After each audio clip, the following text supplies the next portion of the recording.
Aujourd'hui, je vais vous présenter la fonction inverse. La première partie sera consacrée à la recherche de son ensemble de définitions. La deuxième partie à l'étude de sa parité. La dernière partie à l'étude de sa variation. Première partie, recherche de l'ensemble de définitions de la fonction inverse. Soit f de x égale 1 sur x.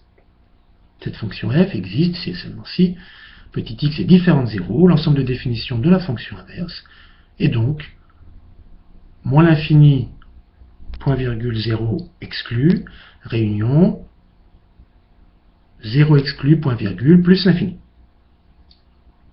Deuxième partie, parité.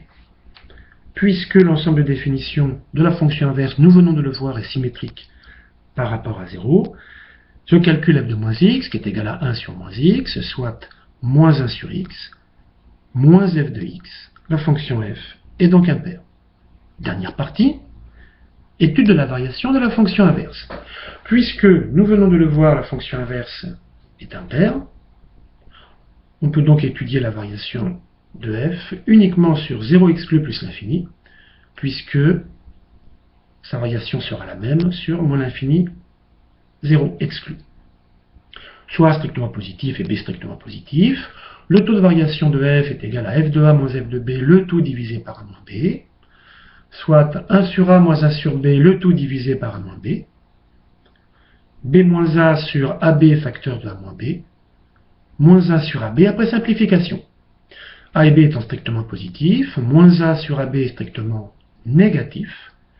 La fonction f est donc strictement décroissante sur 0 exclu plus l'infini.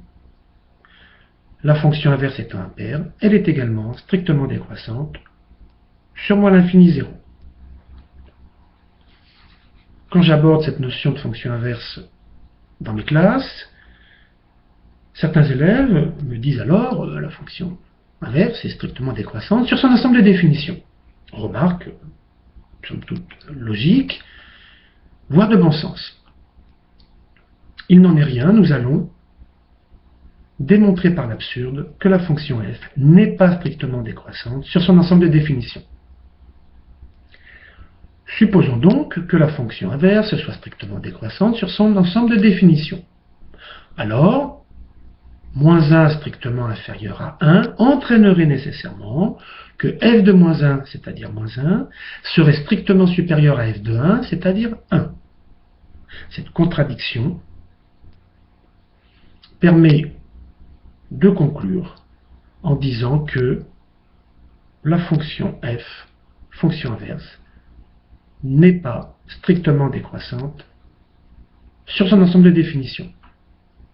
Elle est strictement décroissante sur moins l'infini 0 exclu, et par ailleurs, elle est strictement décroissante sur 0 exclu plus l'infini.